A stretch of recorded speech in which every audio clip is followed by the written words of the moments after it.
What's going on, guys? Welcome to another episode of Smash JT on a walk with Dexter. Dexter, say hi. Say ruff. And I just wanted to chat about how I'm a complete and utter, unequivocal failure. Smash JT.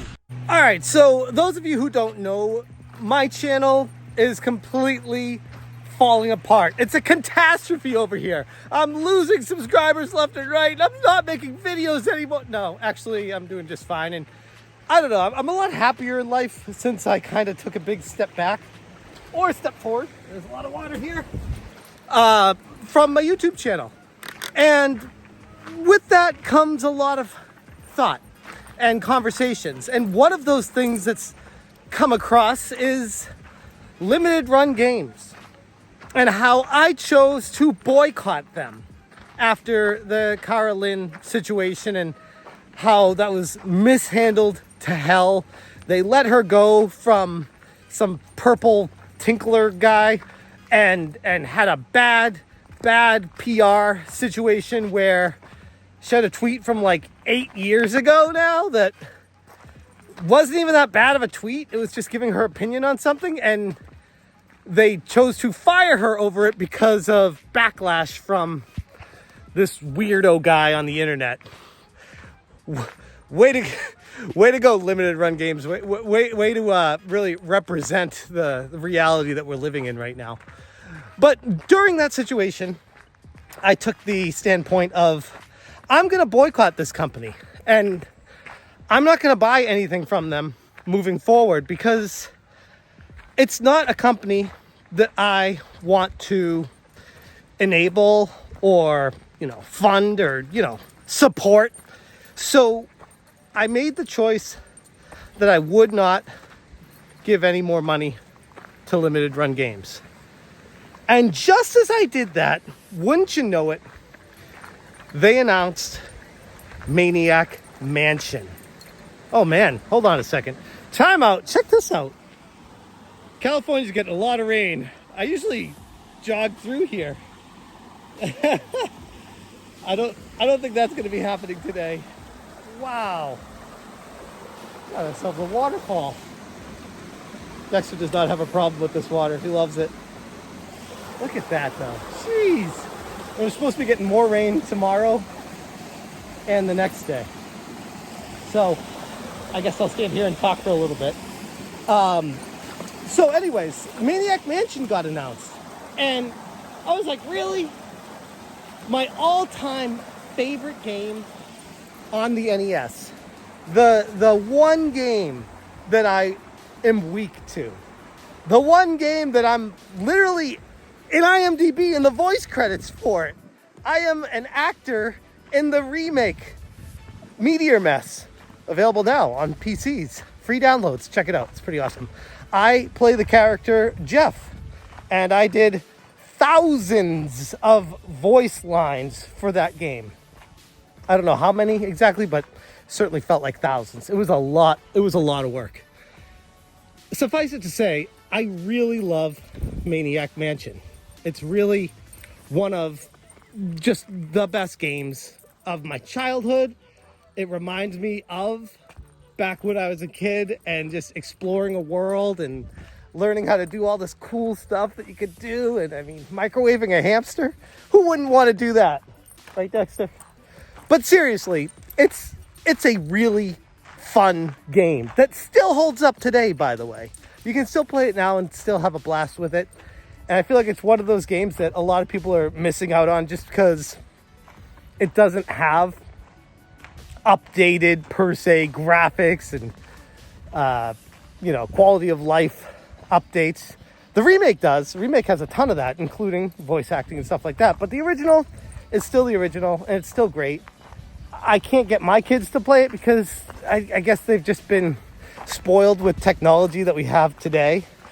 But anyways, I digress. It's a great game, and if you haven't played Maniac Mansion, highly recommend doing so. If you don't have the original game, get a ROM. Literally, I don't care. I'm not going to be judging anyone on how they play their games. But what happened when Limited Run Games comes out with Maniac Mansion, special limited edition, comes with a pin and a patch, and I'll be honest, the thing that sold me on it was the poster, 2 posters, and one of them's a double-sided poster, one of them's a map of the mansion, and I'm like, man, I really need those in my game room. I really do. I mean, for a game that meant so much to me, I have to get it. And I was talking to one of my friends about this, about the conundrum that we have when it comes to boycotting things. Like, how and when do you decide that you're not going to boycott something, and for how long and for why? And maybe this makes me a weak person because I can't stick to my guns and nothing's really changed. They are still the same company that fired someone for a ridiculous reason, but the product that they're putting out, I really, really want. And for a while, I was thinking, you know what? I'll just buy it on the secondhand market, not going to give it to limited run games. But then I'm like, well, then I'm just going to be paying the scalpers. And that's just going to encourage more scalping and more people to buy stuff and more. And I'm like, you can't win.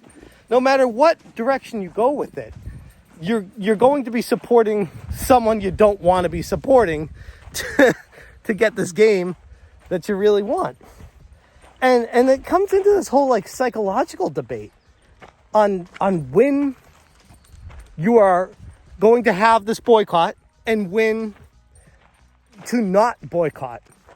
For instance, you can literally think of a reason, and maybe I'm just giving myself an excuse to feel better about it, but you can give a reason to boycott literally anything if it doesn't go in line with your ethics or morals or stance. How many of you out there drive a car that is gas powered? Do you want to know the background of how the United States fights wars for gas? Do you want to support that? Well, don't get me started on electric powered vehicles too. Point being, there are some necessities in life that you would love to boycott, but you just can't because there's not an alternative. And when it comes to this situation, it's a game I really wanted. It's an exclusive place to get it, and you can't get it anywhere else. It is the only place you can get this special Maniac Mansion. And for that, I'm like, I'd like to think Limited Run Games knows they screwed up. They screwed the pooch really bad with their decision. I'd like to think that they'd learned their lesson, but I don't know if they have. For all I know, that's who they are, or whoever the company that bought them is, and the type of workplace environment that they want to create there. Not one I'd want to work at, but certainly it's their company. They have the right to do it. And we get into this whole ethical debate and moral dilemma on, do you hold the company accountable? Do you hold the individuals running the company accountable? Do you hold one person making one idiotic decision accountable, and ergo the entire rest of the company has to suffer because of that? It's just really, it's too much for a lot of people, I think. And that's why most boycotts fail. I say most boycotts. I can't think of a boycott that's actually been successful in recent memory, at least. And I think that's the reason why, is because you know the whole you go woke, you go broke, with people talking about Disney and stuff. They're making all the money in the world right now. They're not suffering. They're doing just fine. People want them to suffer. People want them to go bankrupt that are mad at them and their decisions. But no, they got a product. They got unique, original stuff that people want. And they only have one place they can go to get it. And I think at the end of the day, that's what wins.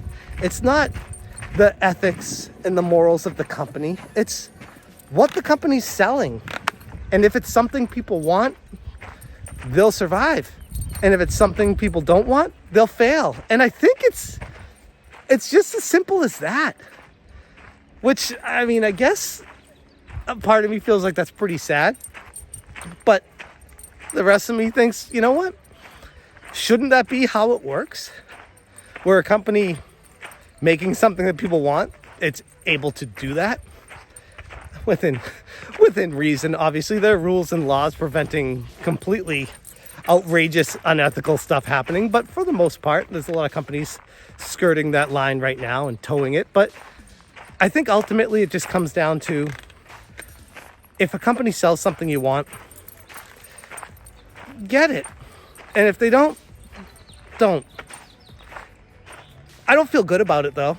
I'll be honest. I feel gross, but I'm excited to get it. It's a very weird conundrum I'm in right now when it comes to Maniac Mansion and limited run games. But I thought it was hysterical when I made that video that literally the next thing they put out was Maniac Mansion. I just rolled my eyes. I'm like, you got to be kidding me. Of everything you guys could put out there, you put out my favorite NES game of all time, special edition with all this cool stuff with it. Come on, that's not fair. You're cheating. Come on. Anyways, I'm gonna leave it there, but I'd be very interested to hear what you guys have to say about this situation, boycotts in general, and what you do with limited run games moving forward. If you agree with me or disagree, I'd love to hear.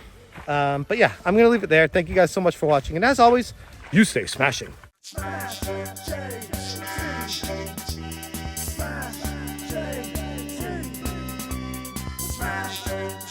Smash